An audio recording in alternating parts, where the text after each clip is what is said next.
May it please the court. My name is Jamie Parek. I'm counsel for petitioners. I'd like to reserve 4 minutes for rebuttal. We are here on direct review of the Bonneville Power Administration's final day-ahead market policy and record of decision, wherein Bonneville chose to join Markets Plus, a day-ahead market. The records show that this decision will raise regional power costs by $4.5 billion and increase coal-fired generation in the West. First, I'll explain why Bonneville's policy and record of decision violated the Northwest Power Act. Second, I'll address NEPA. Last, I'll address standing and ripeness. Maybe I'll take standing up first. Yes, Your Because Honor. I think that's your tough argument to make. Seems to me that the BPA hasn't formally joined Markets Plus yet, have they? No, Your Honor. And it seems to me that as of today, Markets Plus doesn't even exist. No, the market is in development, Your Honor. And so therefore, some have predictions about what Markets Plus, how they will operate or what they will do, but we really don't know right now, do we at all? We're making a good guess. That's all we're doing. Isn't that true? Your Honor, this court has held that... Well, I'm not asking you that. I'm just trying to put this in the framework. I mean, some are making predictions what Market Plus will do, but we don't know. And we won't know until Market Plus is up and running, right? For sure. We won't know for sure once the markets are And it's possible that if BPA sees that Markets Plus operates poorly, that it won't join at all, right? Isn't that true? All they've done is go to this point, invested some money, but they can back out anytime they want to. Bonneville may change its mind as to whether or not it wants and to you join. Haven't suffered any injuries as a result of the policy or the rod at this point. But you suspect what will happen, but you haven't suffered any injury whatsoever. Why don't you go ahead and answer the question? Petitioners are harmed by the series of actions that result and consequences that result from this direct policy directive to join Markets Plus. One of those consequences is the decision to no longer pursue participation in EDAM. Bonneville has made clear that that's something that they are no longer considering. That is where the significant power significant power savings that could be coming from participation in EDAM that accrues immediately with this choice. The other issue... Suggesting that we should take jurisdiction in this case because the BPA will not help EDAM. The decision... Is that what you're arguing?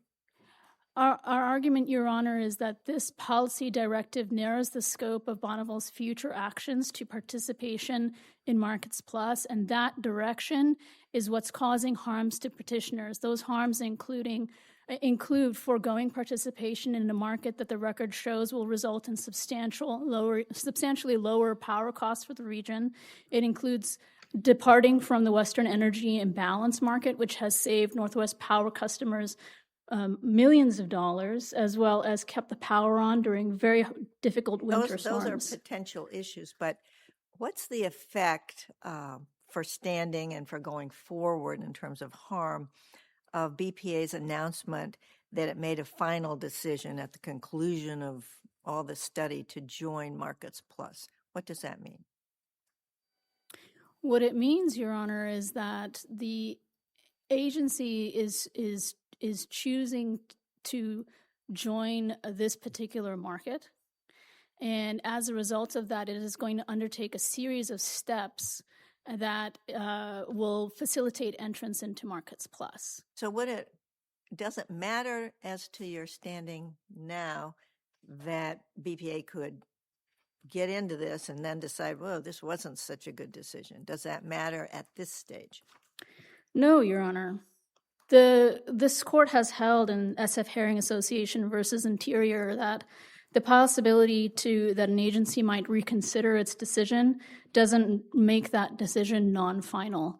This court has also held that injury need not have already occurred. It need only be imminent and reasonably foreseeable, and both of those conditions are met here. There is a very distinct line of actions that Bonneville itself has identified, a timeline of events that it will undertake to join Markets Plus, and that causal chain is what's causing harm to petitioners. I'll turn to the Power Act claim. Power Act Section 839B(d)(2) requires that any action taken by Bonneville pursuant to 839D shall be consistent with the power plan. This statutory language is broad and applies to any action. Here you have a final agency action that was issued after 2 years of deliberative public process, culminating in a policy directive to join Markets Plus, and that specific language, policy directive to join Markets Plus, is at 1 ER 61. There's no dispute that Bonneville issued this final action pursuant to 839D. In the legal opinion in the record, Bonneville stated that the day-ahead market policy falls within the scope of Section 839DL2, which authorizes the agency to investigate interregional exchanges of power. Since this decision was issued pursuant to 839D, the Power Act required that it be consistent with the Northwest Power Plan. However, it was not. Bonneville never addresses this statutory obligation in its briefing, and the statute is clear and it resolves the issues. I'll also briefly highlight that this outcome is supported by the purpose of the Power Act. In 839B, states through the Power Council are given authority over resource planning, with the goal of balancing the need of low-cost power with protecting the environment, especially endangered salmon. The consistency... So if I look at this and I look at they're supposed to go along the plan, and I look at the plan, which is, I understand your argument, the plan doesn't say that cost is the only consideration. You agree? Agree, Your Honor. In fact, there are multiple factors that Bonneville Power has to consider, right? That's right, Your Honor. One of them is cost, but then they also have to look like things like reliability. They look at environmental impacts. They look at governance. All of these they have to look at, right? Yes, Your Honor. So if this the plan gives BPA the discretion to choose between the options as to these factors, how can I suggest on my standard of review that they didn't do that? Because the standard of review for this is what? Arbitrary and capricious and contrary right, to law, arbitrary Your and Honor. capricious. So they've got all these different factors they've got to look at. And now I read their 300-page opinion, and I read through what they've done. And they have all these options that they can take on these different factors. And the only way that I can undo it is if it's arbitrary, capricious. Your Honor, I'm having a tough time. Could I ask you a follow-up question? I mean, I'm just trying to get you to, if you will, tell me how I find this arbitrary and capricious. first I'll point out that Bonneville has stated that it is not required to make a determination regarding the consistency of this policy direction with the Council's power plan. That's at 1 ER 275. That is a direct statement by the agency that... I appreciate what their argument is, and I'm going to give them a little business about that too. I think they're talking about they've got to comply with the plan. But if I comply with the plan, so I looked at the plan. I've looked at BPA plan, and I say to myself, with all these options, it's a little hard for me to overcome with the standard of review I have on appeal. Your Honor, the plan requires consideration of a host of factors. Specifically, though, I'd like to focus on two, which is that the market participation should drive cost savings, and also that... Well, that's all. I'm sorry, I don't... Answer your question. Go right ahead. And also that the agency has to take due consideration of the environment. The plan provides for the due consideration prong as both through quantifying and calculation of the environmental costs of each of the options, and also ensuring that a strategy that the chosen option is consistent with state climate clean energy laws. So Judge Smith's question, we appreciate that. Judge Yeah. Smith's question is, how is this an arbitrary and capricious decision? It's arbitrary and capricious, Your Honor, because the agency has failed to consider important factors that are required by law. Here, those factors include the significant environmental costs, and also whether or not the agency's decision was consistent with the Northwest Power Plan. There's a really important distinction here. I think it's very clear that there's sort of subparts to this question. One is whether there's something wrong with the factors the agency considered, or whether they had the discretion to consider them. You've already conceded they didn't have to necessarily pick the least costly option. The next question is whether you're asking us to reweigh or rebalance those factors. And I don't really hear you making that argument, but correct me if I'm wrong. What I heard in the end is that your answer to the question is that this is an arbitrary, capricious decision because the agency failed to consider a factor, the environmental consequences. But Yes, Your Honor. do I have that right? It's come out in bits and pieces. So Yes, Your Honor. So with regards to cost, what the business case analysis that the agency has considered here is different to the incremental system type cost analysis that is laid out in the plan. So that cost analysis requires comparing resource alternatives to consider the system costs of each alternative. And here, some of that was done when you're looking at the substantial differences in the costs that were identified in the record. But that incremental system cost is also supposed to include environmental costs, such as the cost of greenhouse gas pollution, the social cost of greenhouse gas pollution, and things like that. So the analysis that's required under the plan is very different to the kind of analysis that Bonneville has done here. it's I a want- real. oh, go Go ahead. right. No, please. You have two big issues, of course. We've got the Power Act and we have NEPA. So before you run out of time, I'd like to focus on NEPA. And I just want to assume there's a NEPA violation. And, maybe it doesn't need to be an EIS, needs to be an EA. But I come to the question, if you're correct that there is a NEPA violation, there's a real important question on vacatur. And that is, if it's actually vacated, wouldn't the Bonneville Power just republish that same policy, but there would be a lag time? And what happens to this $40+ million commitment that was already made to Markets Plus? So how does that work if you're right, but you also want a vacatur? Yes, Your Honor. With regards to NEPA, sorry, would you mind restating your question, Your Honor, just so that I understand? I'm it? assuming there's a NEPA violation. Yes, Your okay? Honor. Now the question is, well, what do you do about it? So Right. one alternative is you vacate. The other is that you don't vacate, but you send it back and we then do the environmental appropriate studies. But my question, you want a vacatur, am I correct on that? That's right, Your Okay. Honor. So the actual question I asked was this, that if you have a vacatur, one BPA just republish the dam policy. And what happens to this investment that's already been sunk of $40 million+ made to Markets Plus? I understand the question. The Bonneville would have to undertake an analysis of the environmental impacts. So vacatur would be a really important remedy here because Bonneville has not undertaken any review of the environmental impacts.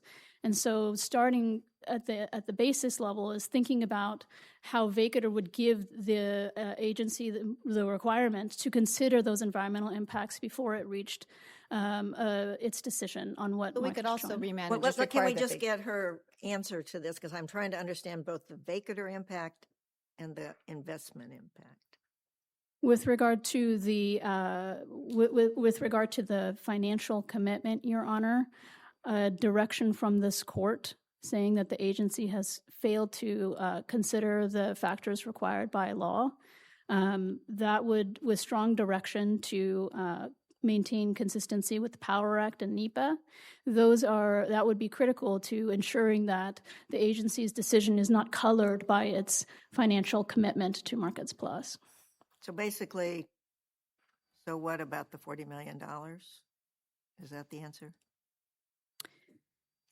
We did not challenge that specific contract in this appeal. I'm just looking at the practical impact. Yes, Your Honor. We're trying to figure out, even if you're right, we have two ways we could go. We could vacate, or we could not vacate, but we could still require the environmental analysis. Understood, Your Honor. But that was really the import of my question is, we're not here to micromanage. We're here to figure out, we have only two kind of major paths, it seems to me, if you're correct about the environmental under NEPA. Vacatur is critical here, Your Honor, to address the irretrievable commitment of federal resources. Well, what's the test for where? I know you know the test, but we're going to look at the seriousness of the violation and then the disruptive consequences. And I don't see pushback after solar energy on the seriousness of the violation. I don't think this was a swing and a miss. Opposing counsel can correct me. I think in this record there was not an attempt to make an EA to do this analysis. That's just at least a hypothetical. So I think I'm very interested in the answer to Judge McEwen's question about the disruptive consequences, because there's different verbs before the 40 million. Some folks are saying it's sunk or committed or spent. I don't know that we know what happens. I think I read the word commitment to 40 million, but I don't know what happened to that money. Do we know that, or to that commitment if this were to be vacated? If Bonneville ultimately decides not to join Markets Plus, they would lose that financial commitment that they have made. We don't have that in our record, do we? It is in the record, Your Honor. Where, please? You mean they would still be obligated to pay the 40 million? Yes, Your Honor. Okay, so that's a little different than saying they've paid it, but you're not contesting that they would be obligated to pay it. Is that right? That's you're right, Your Honor. Okay, and I'm interested in, we have quite a bit of case law, other cases, because vacator is the presumptive remedy, but we don't always vacate, and I'm sure you're familiar with those cases. And sometimes when we haven't vacated, there have been a lot of jobs, sometimes hundreds or thousands of jobs at risk, or maybe in the middle of constructing a power plant, or I'm trying to figure out how those other considerations on those other cases map onto this one. Could you speak to that, to the Yes, disruptive nature of a vacator? Bonneville has not asserted that there's going to be any disruptive consequences from vacator. Well, Nor has any other party. I think they're relying on the $40 million, aren't they? No, they in the responsive briefing regarding vacator, they did not assert there will be any. Well, I think I agree with you. If they briefed it, I can't find where they briefed it. I think they asked to be able to come back and brief it. Is that what you're referring to? We don't have Yes, an Your Honor. argument? All right. So let's just take it from your team. From what we know of the project, from this developing Markets Plus, I'll call it a project, do we know if there would be a loss of jobs, for example, or whether kind of disruption is fairly predicted? Your Honor, a decision by this court vacating, I don't believe that there would be a loss of jobs or any kind of other impact, because it would be the market development contract has already been funded through a bank loan. So Markets Plus is going through the development process. Bonneville can withdraw from Markets Plus and not participate in Markets Plus. That's not going to affect whether or not the market is actually set up. That's where all the financing and commitment is happening. So I do not believe there will be any impact to jobs, Your Honor. Do you have other questions? Not at this point, anyway? Yeah. No? I was going to say, if we vacate, we know they're going to lose their 40,000. If we just get to this point and just remand back for making, I don't think it's anything to do with they haven't done anything yet, but we say you got to have an environmental impact. You got to have something. You got to have some assessment. You got to have something. We've got cases, and that's what my colleagues are really talking about. Some would not vacate. They would just remand because they look at what's going to happen if we vacate and what's going to happen if we just remand. And so I'm saying to myself, you got a few years. They're going to, if they go back and invite, why not just remand this and tell them they should do an environmental impact assessment? Your Honor, I believe. Why do you have to vacate? Your Honor, I believe vacater is really important here to address Why? the taint that has been created by the financial commitment, which was done without any environmental review. By making that commitment without having undergone any environmental review, Bonneville has tipped the scale in favor of Markets Plus. If this court does not vacate, it is in effect blessing that decision and undermining the statute itself. Thank you for your response. I'm going to start right where you ended with our friends over here at Bonneville. Yeah. Counsel, you can plan on 2 minutes when you come back, but we're going to hear from opposing counsel now. Thank you, Your Honor. Thank you.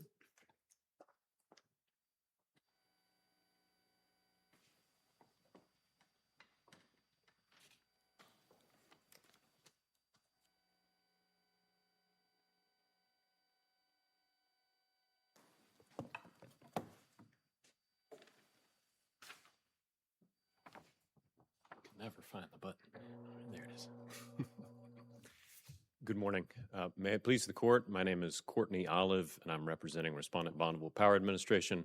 With me at council table is Erica Dute of Bonneville's Office of General Counsel. I'll start right where the court did with the severe standing problems that the petitioners have in this case. And as the court readily identified, petitioners failed 2 out of the 3 required prongs for Article 3 standing under Lujan. First, their injuries, they have no injury, in fact. And secondly, their injuries are not fairly traceable to this decision, this simple policy decision, a business strategy. I talked to them very carefully about that, but I now want to talk to you very carefully about that. Don't the policy and the ROD note that your decision to join Markets Plus is final? No. They do not say, they do not say that what at do all. I find this, it? I think what do I find at 1 ER2? So the decision was to move in a direction towards participation of this market. Counsel, can I just, so you have it all out there? Judge Smith has alluded to ER2, where it says it's a final decision to join markets, and then at 6, ER6, it's a conclusion of their policy development phase, and it is committed to day ahead and specifically participation in Markets Plus. So those are the statements, the sound bites I just wanted to add to Judge Smith. And could you respond to that, please? I'll take that. I'll take that gentle Friendly amendment. Friendly. Fair. I was just trying to say, you got to think about that. If I have my pages right, and apologies, but this version I have doesn't have the ER stampings on it, but you're reading from the executive summary of the policy, page 2 of the policy itself. Well, I can get back. Is that one ER2? ER2.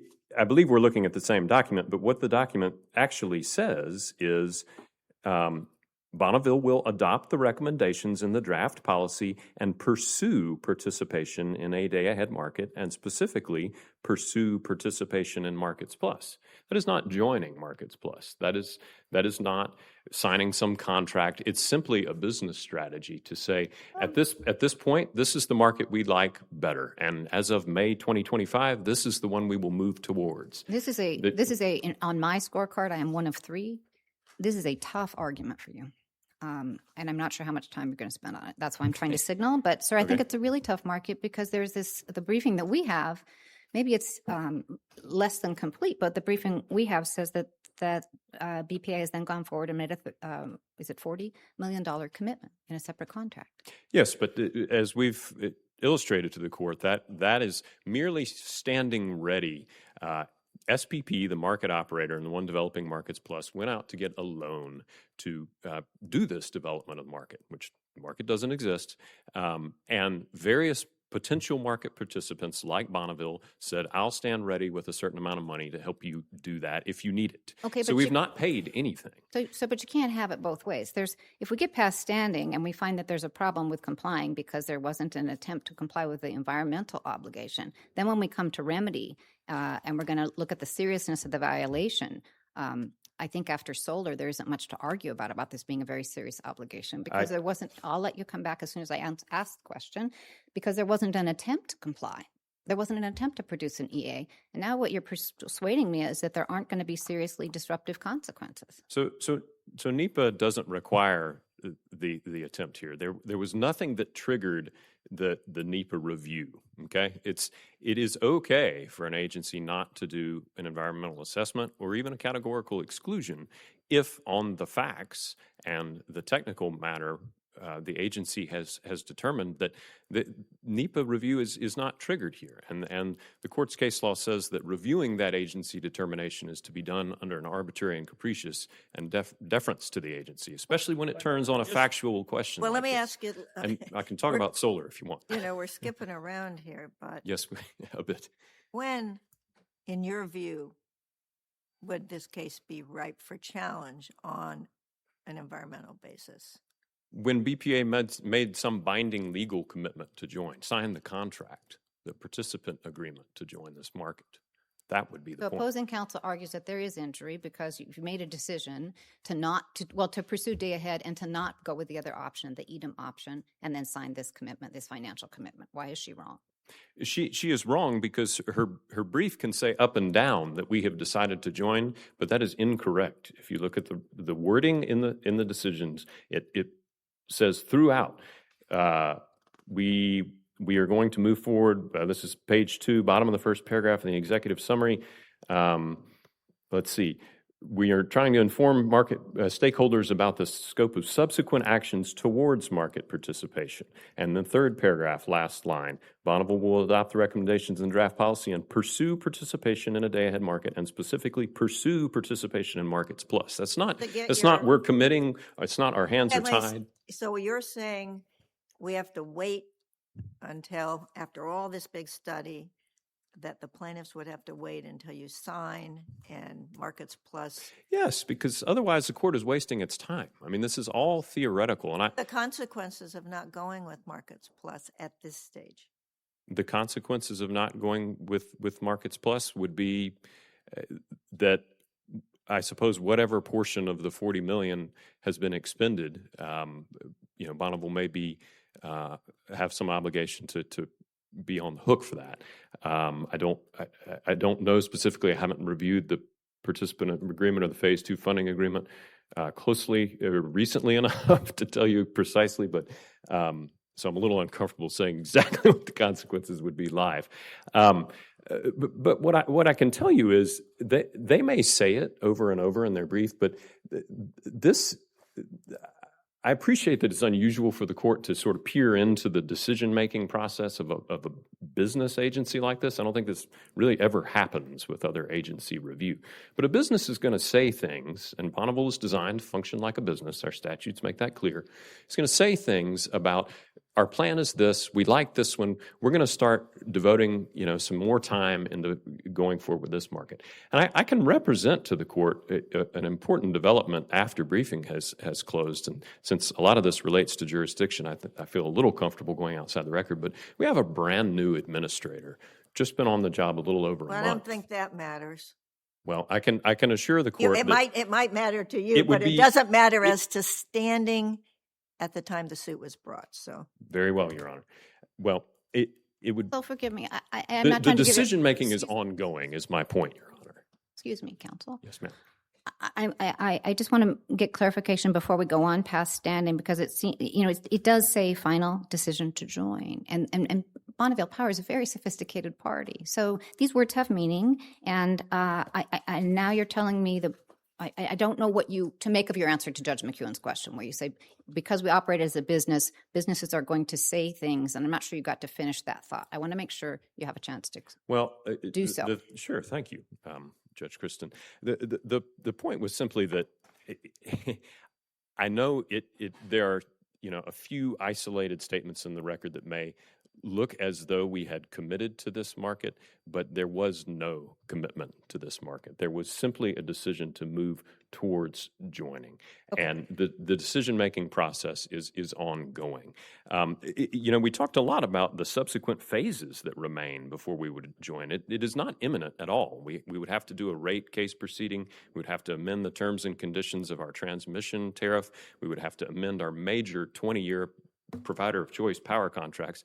None of that has been started. All those, so if this were a decision to join, then we would have done those things. I have another question. If you don't persuade at least one of us on standing, and we go to the Power Act and we talked a minute, I just want to make sure you have a chance to talk about this as well. We go to the Power Act. There's an argument. I thought the argument, in part, was that Bonneville Power was, obligated pursuant to the plan to adopt the least costly alternative. I think maybe that was. I don't think that's correct, and I don't think that's the argument that was presented today here. But I think opposing counsel is presenting the argument that in making this decision that Markets Plus was the most cost-effective alternative, that it's up to Bonneville Power how to weigh those very many factors. That I think there are 8 of them. To be sure the court's not going to reweigh those. But her argument is there was an arbitrary and capricious decision because it didn't include the cost of the environmental consequences. What I'm interested in is I didn't see a place where I could even figure out what the next steps would require, much less put a price tag on them. There's a commitment to meet environmental consequences, but I can't see where those have been quantified at all. And so here's the deal. I know it's a long question, but I don't know what it means to make a cost-effective determination without doing something to quantify these other steps that your agency would be statutorily obligated to take. So, Your Honor, very, very candidly and directly, the agency does none of these standards apply. The agency is not acquiring a resource. And those standards are all directly tethered to the acquisition of a resource in the Act. And that's why we explained that this market, our legal analysis concluded, well, it's akin to an interregional exchange. And petitioners have certainly agreed with that and said, this is an interregional exchange. Well, under the Power Act and under, generations of industry understanding, an exchange is not at all the same as a resource acquisition. And your 1997 NEDC case makes that quite clear. I mean, it relies on the same type of, or the petitioners there relied on the exact same logic of the petitioners here. They pointed to 839DL and said, well, because that mentions interregional exchanges and resources together, the petitioners argue that 6C procedures must apply to acquiring a resource. The court said, no, this is not a resource. This is an exchange, so end of story. We're familiar with that case, but this decision, where she starts in her decision tree, is that this decision was made pursuant to 839D. Is that right? In fact, I think you agree. That the authority was under the interregional exchange. I don't know that I directly agree with that, Your Honors, respectfully. There is other, in our actual legal authority discussion, which comes about 5 pages prior to what my counterpart has been citing, we do not cite to that interregional exchange authority. Instead, we cite to, this is at 1 ER 75, the first page of the legal authority discussion, 832AF and 838F. That's our founding statute, Bonneville Project Act, authority to contract, and the Transmission System Act, designated system marketer.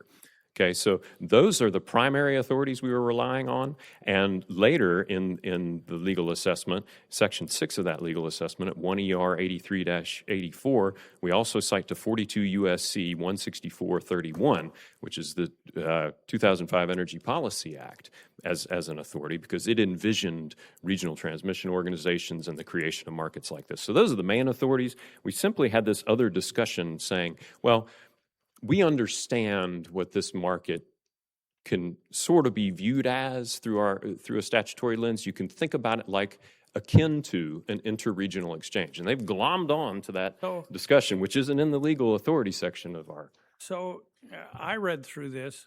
I got the idea that you think your authority comes from 839DL2. not DL1 or DL3. Okay, so DL2 is the authority to investigate interregional exchanges. Yes, and right. all we've said is let's take. Now, just a minute. I understand that's what you get. So DL2, as I understand it, is a part of 839D. And so in my view, Section 16 USC 839BD2, joining markets, which is an action pursuant to 839DL2, needs to be consistent with the plan. No, Your Honor. Respectfully, that's dead wrong, and it's the petitioner's arguments. That's why it's dead Why wrong. is it wrong? It's wrong because that's what I wanted to know. Yes, Because I read through it, and I read that you don't have any problem with it's under 839D. Now you're disputing that. Well, but then I thought that you say that your authority comes from 839DL2. Well, So then I'm just trying to put it in perspective. even if you view that as part of our authority, 839DL2, which we didn't include in the legal authority discussion of the policy, but even if you view that as the path to authority, their arguments are dead wrong because that's talking about interregional exchanges, and the council's plan and all these requirements about considering due consideration to environmental impacts, cost impacts, those all fall under a resource acquisition part of Section 6. They do not fall under this generalized sort of precursor section, which is in 4, and that's the 839BD2 that you're talking about. All that says is you must be consistent with the council's plan. Well, guess what? The council's plan doesn't mention the words interregional exchange anywhere in it, and that's at 16 ER 4543 through 4681.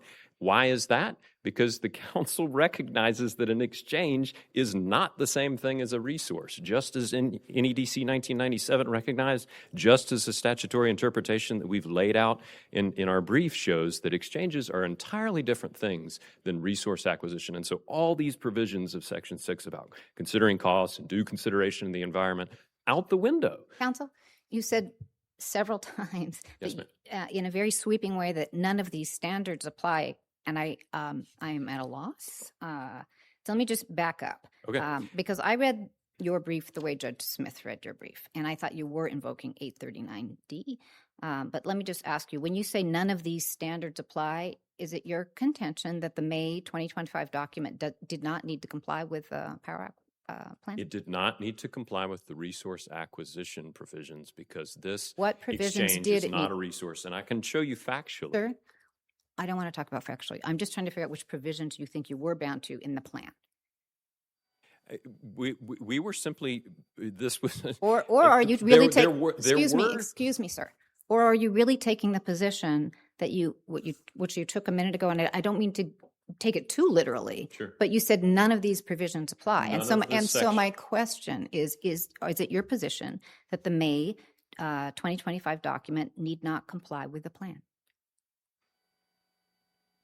It need comply with the plan only to the degree that it is consistent with the plan. And if the plan does not address interregional exchanges, which it does not, then we are consistent with that. The council, I would challenge the court and invite the court to look through this 97,000-page record and find anything where the council talked about any of this stuff. The council participated in this process, but they submitted no comments suggesting that BPA should comply with the plan, or that certainly not that we weren't complying, and they're never shy about commenting on this stuff. So presumably they understood, if I could just explain the factual way the market works that may help. BPA is not getting resources from this market. I mean, we've made clear that at 1 ER 16 through 17, market participants are obligated to bring a resource portfolio to meet their expected load. So if you participate, you've already got to have enough resources. You're not getting any from the market. It's, if you will, it's like an in-kind arrangement. That's why we said it is akin to an interregional exchange. Exchanges as an industry matter are simply not the same as a resource. That's why Congress didn't include exchanges in the definition of resource at 839A19. That is why that is why BPA has consistently defined them separately, and we did, this is not a post hoc rationalization, we did cite this at 1 ER 81 footnote 202 are two separate definitions of exchange, and that's why they come from separate statutory authority bodies. I mean, our exchange authority predates by 40 years our resource acquisition authority. They are I completely understand separate. your distinction So- between the exchange, the market, and then resource acquisition. So I want to move to a Yes, ma'am. different So, topic. yes, Let me fine. move to a Fine. different topic. I didn't think I would Yeah, no, I spend as much time hear, on that. I hear you. Yes, ma'am. Thank you. So this both goes to standing and I suppose also to the NEPA situation. So in the NEPA regulations, it says an agency should not commit resources, prejudicing the selection of alternatives before making a decision. So your position is you haven't made a decision, but you have committed the $40 million to Markets Plus. How does that square with the regulation? Yes, Judge McEwen. So that commitment of resources, that's in a NEPA context, that is almost invariably talking about natural resources and the agency committing, forest land to be logged, for example.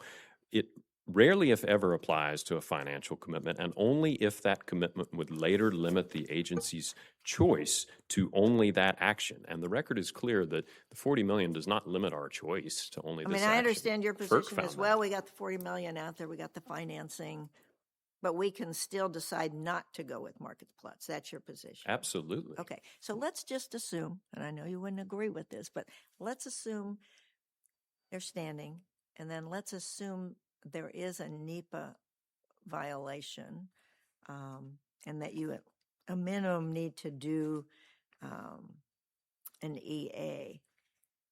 I discussed at some length with the council as to the Northwest Energy Council as to the difference between vacatur and non-vacatur. If it were to be determined that you need to do an environmental assessment, would you comment on what the impact would be if there were a vacatur and if there were not? Your Honor, I'm rather uncomfortable commenting on that, given the sum in question here. I mean, I do know that the full $40 million, as I said, nothing has not been spent to that degree yet, so we're not on the hook for that Okay. much. So, And you haven't made a final decision in your view. right, and so it would sort of like be vacate. It is, the thing is called a policy. It is a business Okay, I strategy, understand so it would that. be vacating the. I'm not even sure what. But that's what I'm trying to get to the heart of, because these energy cases are complicated and Yes. these markets are complicated. And I've had plenty of experience with these I markets, as you I know, that you well have. some 200 cases.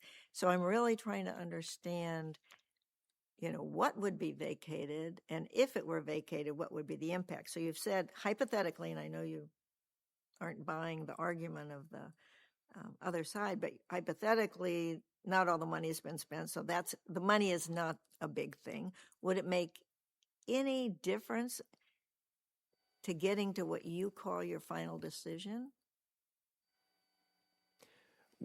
Well, if this business strategy turns out to be a moot point, if, as the agency has complete discretion to do, it changes, its direction and moves towards EDAM, the EDAM. California market, Mhm. then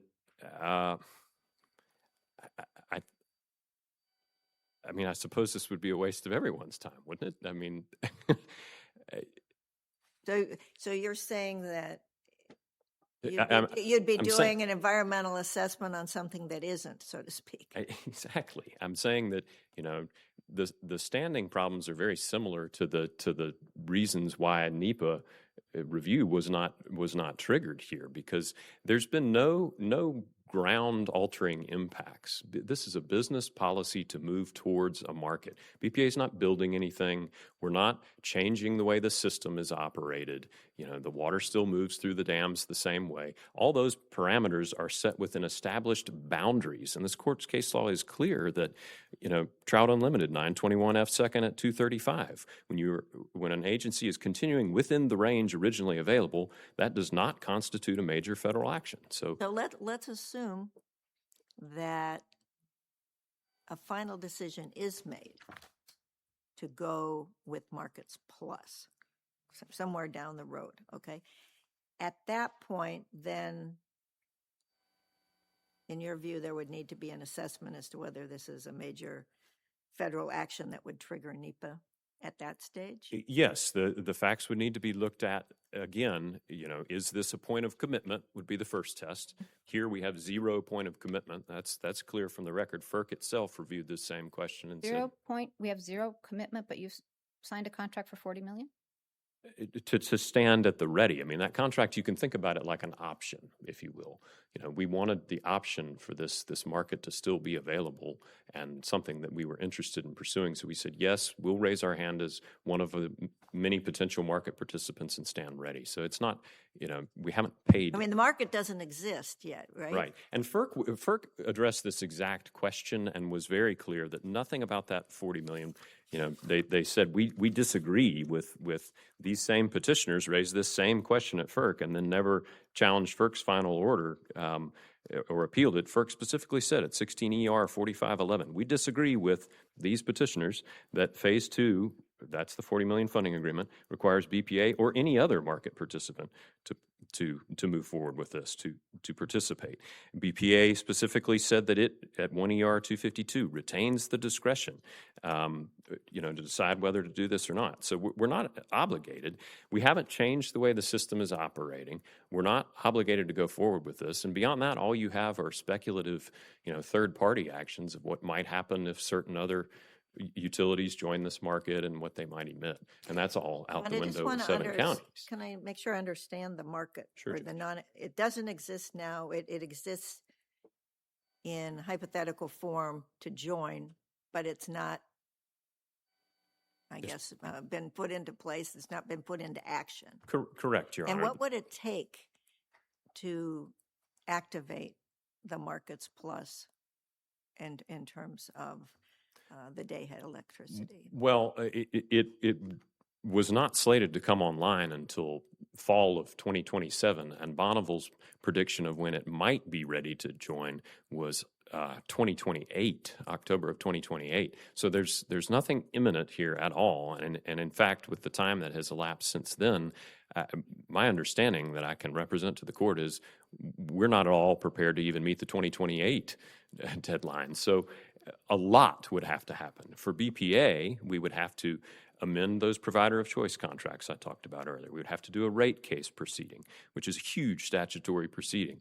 We would have to do a transmission terms and conditions changes. So would the rate case proceeding have to precede the standing up of the market vis-a-vis Bonneville? Not the market could come into existence without us. Yeah, it could Sure. go without you, but vis-a-vis Bonneville, It would have to It be would- able to yes, it join would you, have would to need precede a rate that. proceeding. Yes, it would. Mhm. As with the transmissions terms proceeding, as with the giant provider of choice 20-year contract amending process. So you're wildly over your I time. understand. So I'm going to ask you to wrap up, please. But I took you there, so Yes. it's Thank you. helpful. I appreciate the court's indulgences here, and I will, if I got to talking a little fast at the beginning there, and apologize to the court if I was at all interrupting anyone. That was certainly not my intention. So, Thank you, counsel. We'll hear from opposing counsel, please. very good.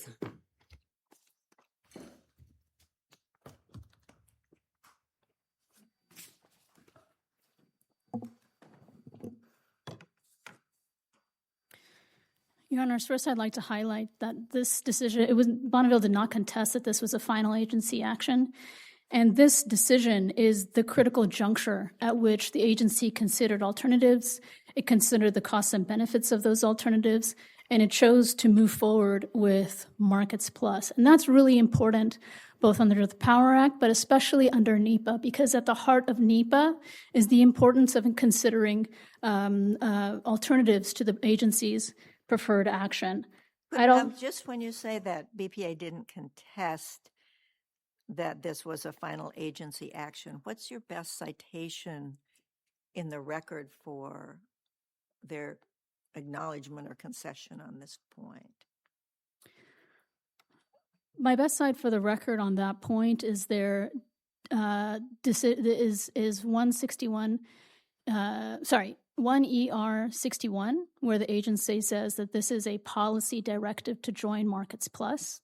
I think the record cites that the court cited as well, 1 ER 2, the letter with the agency saying that this is a momentous decision to join Markets Plus. Do you agree with counsel that BPA could make a determination at this point not to join? They could, Your Honor. That would be a change in the future, but that doesn't change the fact that this is final, Your Honor.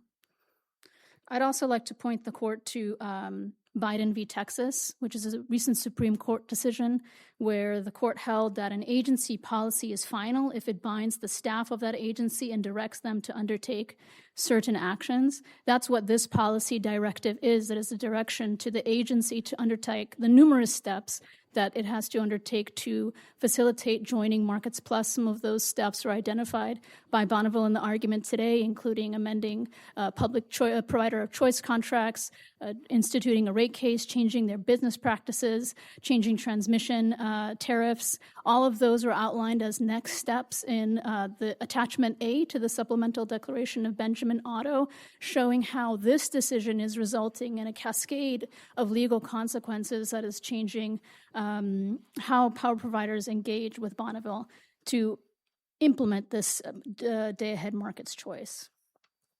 I'd also like to very briefly touch on NEPA, which is that this decision of markets has a significant impact on the implementation of Oregon and Washington's clean energy laws. That is something that we have argued in our briefs and the state amicus briefs have found as well. This court's decision in solar industries finds that that is a significant, that is a potentially significant impact, the kind of requirement that requires preparation of, at the very least, an environmental assessment.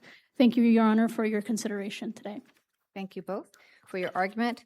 We appreciate your advocacy. We'll take that case under advisement and stand in recess for the day.